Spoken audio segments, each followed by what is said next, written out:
Isaiah. Chapter 13. The burden concerning Babylon, which Isaiah the son of Amoz saw. Upon a bare mountain raise up a standard, lift up your voice to them. Wave your hand that they may enter the gates of the nobles. I myself have commanded my sanctified ones, I have also called my mighty ones to my wrath, those who exult in my majesty. The sound of a tumult in the mountains, like that of many peoples. The sound of an uproar of the kingdoms, of nations gathered together. Jehovah of hosts is mustering an army for battle.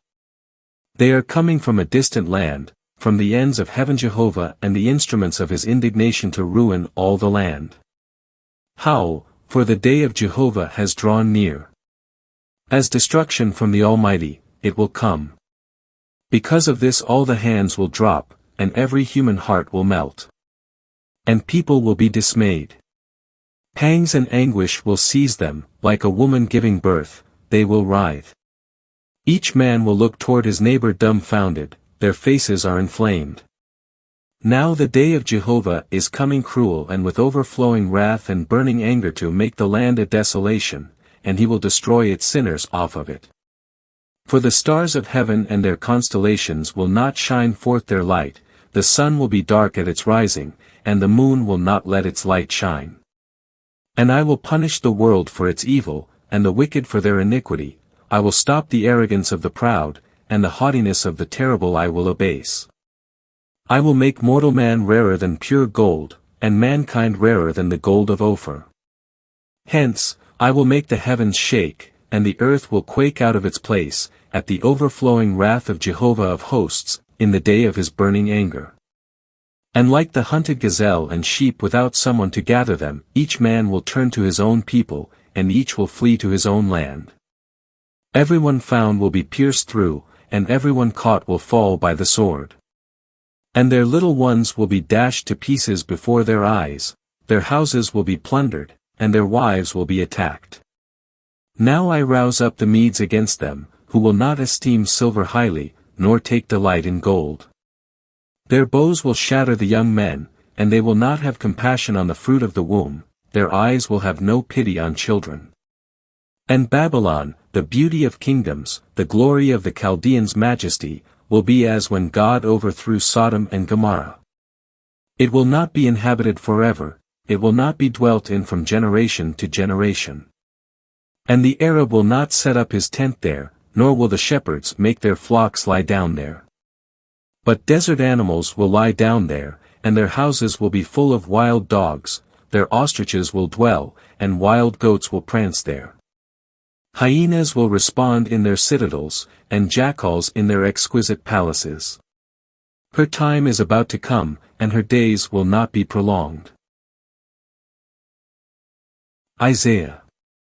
Chapter 14. When Jehovah has compassion on Jacob and again chooses Israel and settles them in their land, the sojourners will join them and attach themselves to the house of Jacob. And nations will take them and bring them to their place, and the house of Israel will take possession of them in the land of Jehovah as male and female servants, and they will lead captive those who were their captors and rule over those who oppressed them. In the day when Jehovah gives you rest from your pain and turmoil and from the hard service that was done by you as slaves. You will lift up this discourse concerning the king of Babylon and you will say, how the oppressor has ceased. How the raging has ceased. Jehovah has broken the staff of the wicked, the rod of rulers. That struck the peoples in wrath, with strikes that would not stop, that ruled the nations in anger, with pursuit that would not let up. All the earth rests and is undisturbed, they break forth with a ringing shout. Even the cypress trees rejoice over you, and the cedars of Lebanon, since you are brought down, no tree cutter will come up against us. Sheol beneath is excited because of you, that it will meet you when you come. It rouses the dead because of you, all the great ones of the earth. It makes all the kings of the nations rise from their thrones. All of them will respond and say to you, even you have been weakened, just as we have, you have become like us. Your majesty has been brought down to Sheol, even the sound of your harps. Beneath you maggots are spread, worms are your covering. How you have fallen from heaven, O Daystar, son of the dawn! How you have been hewn down to earth, you who made nations fall prostrate. But you said in your heart, I will ascend to heaven, above the stars of God I will exalt my throne.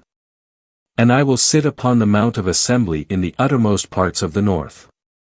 I will ascend above the heights of the clouds, I will make myself like the Most High. But you will be brought down to Sheol, to the uttermost parts of the pit.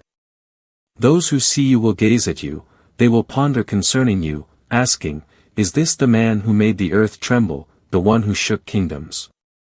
Who made the world like a wilderness and tore down its cities, who did not release his captives to their homes? All the kings of the nations, all of them, lie in glory, each in his own house. But you have been thrown out away from your tomb, like some shoot that is viewed with disgust, or like the garments of the slain, of those pierced with the sword, who go down to the stones of the pit, like a corpse that has been trampled under. You shall not be united with them in burial, for you have destroyed your land, you have slain your people, the seed of evildoers will never be renowned. Prepare a slaughterhouse for his children because of the iniquity of their fathers, so that they do not rise up and possess the land, and fill the surface of the world with cities. And I will rise up against them, declares Jehovah of hosts. And I will cut off from Babylon name and remnant, and posterity and progeny, declares Jehovah of hosts. And I will make it a possession for porcupines and muddied pools of water, and I will sweep it with the broom of destruction, declares Jehovah of hosts. Jehovah of hosts has sworn, saying, Surely just as I conceived it, so has it happened, and just as I have purposed it, so shall this stand. That I will break Assyria in my land, and upon my mountains I will trample him. Then his yoke will be taken off of them, and his burden will be removed from off their shoulders. This is the purpose that I have purposed over all the earth, and this is the hand that is stretched out over all the nations. For Jehovah of hosts has purposed it, and who will frustrate it? And thus his hand is stretched out, and who will turn it back? In the year that King Ahaz died this burden came. Do not rejoice, all of you, Philistia, that the rod that strikes you is broken, for from the serpent's root a viper will come forth, and his fruit will be a flying fiery serpent. And the poorest of the poor will feed, and the needy will lie down securely. And I will kill your root by famine, and he will slay your remnant. Howl, O gate! Cry out, O city! The whole of you, Philistia, is melted away. For from the north smoke has come, and there are no stragglers in his ranks. And what shall one answer this nation's messengers? That Jehovah has founded Zion, and in her the poor of his people take refuge. Isaiah. Chapter 15. The burden concerning Moab, indeed in a night it is devastated. Ar of Moab is cut off. Indeed in a night it is devastated. Kir of Moab is cut off. They have gone up to their temple and to Dibon, that is, to their high places, to weep. Over Nebo and over Medeba Moab howls, upon all their heads is baldness, every beard is shaved off. In their streets they have girded themselves with sackcloth, on their roofs and in their open squares everyone will howl, melting in tears. And Heshbon and Eleli cry out, their voice is heard as far as Jahaz. Because of this the armed men of Moab raise a cry, their soul quivers within them. My heart cries out for Moab, its fugitives reach as far as Zor, as far as Eglath-Shelishiyah, by the ascent of Luhith with weeping they will go up, on the way that leads to Horonaim they will raise up a cry of destruction. The waters of Nimrim will be a devastation, the foliage will be dried up, the grass wasted away, there will be nothing green.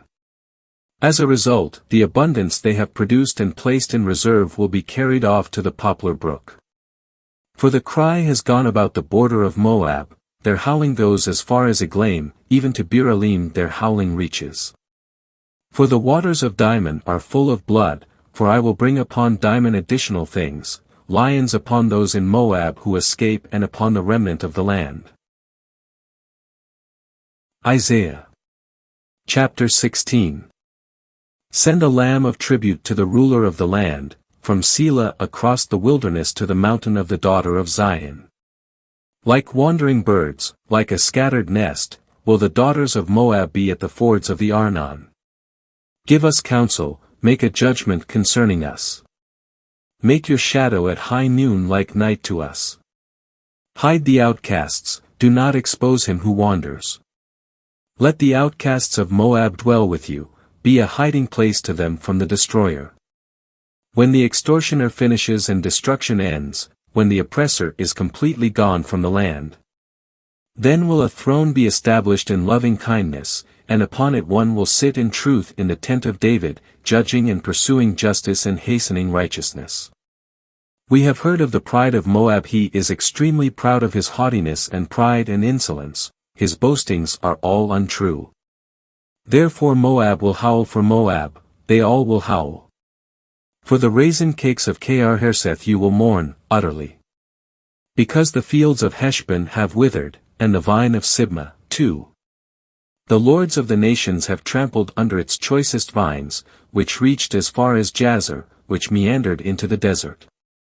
Its shoots spread abroad, they crossed over to the sea. Therefore I will weep bitterly for Jazer, for the vine of Sibmah, I will soak you with my tears, Heshbon and Elili. For the harvest shout is hushed over your summer fruit and over your reapings. Rejoicing is taken away, and exultation from the fruited field, in the vineyards there will be no singing for joy, no shouts will be uttered. The treader will not tread out wine in the presses. I have made the harvest shout stop. Therefore for Moab my bowels will moan like a lyre, and my inward parts for Kir-Haresh. And when Moab appears, when they weary themselves at their high place, and come to their sanctuary to pray, it will not avail. This is the word which Jehovah spoke concerning Moab long ago. And now Jehovah has spoken, saying, within 3 years, like the years of a hired man, the glory of Moab will be disgraced, with all its great multitude, and its remnant will be small, a mere trifle, nothing great. Isaiah. Chapter 17. The burden concerning Damascus. See, Damascus turned from being a city, it will become a heap of ruin. The cities of Aroer will be forsaken, they will be for flocks that lie down with no one to frighten them. And fortified cities will cease to be in Ephraim, as well as the kingdom in Damascus, and the remnant of Syria will be like the glory of the children of Israel, declares Jehovah of hosts. In that day the glory of Jacob will fade, and the fat of his flesh will become lean. And it will be as when the reaper gathers the standing grain, and his arms reap the ears, and it will be as when one gleans the ears in the valley of Rephaim. Yet gleanings will be left in it, like at the shaking of an olive tree, 2 or 3 fruit at the very top, 4 or 5 in the boughs of the fruiting tree, declares Jehovah the God of Israel. In that day man will look to his Maker, and his eyes will behold the Holy One of Israel. And he will not look to the altars, the works of his hands, and what his fingers have made he will not regard, that is, the Asherahs and the images to the sun. In that day his cities of protection will be like abandoned places of the forest, and like the mountaintop which was abandoned before the children of Israel, and there will be desolation. For you have forgotten the God of your salvation, and the rock of your stronghold you have not remembered. Therefore you plant plants of delight and set them with plant cuttings to a strange God. On the day that you plant them you fence them in carefully, and in the morning you bring your seed to blossom, but the harvest is a heap on a day of sickness and incurable pain. Woe! The roar of many peoples, who roar like the roaring of the seas, the din of nations, who crash like the crashing of mighty waters. The nations crash like the crashing of many waters.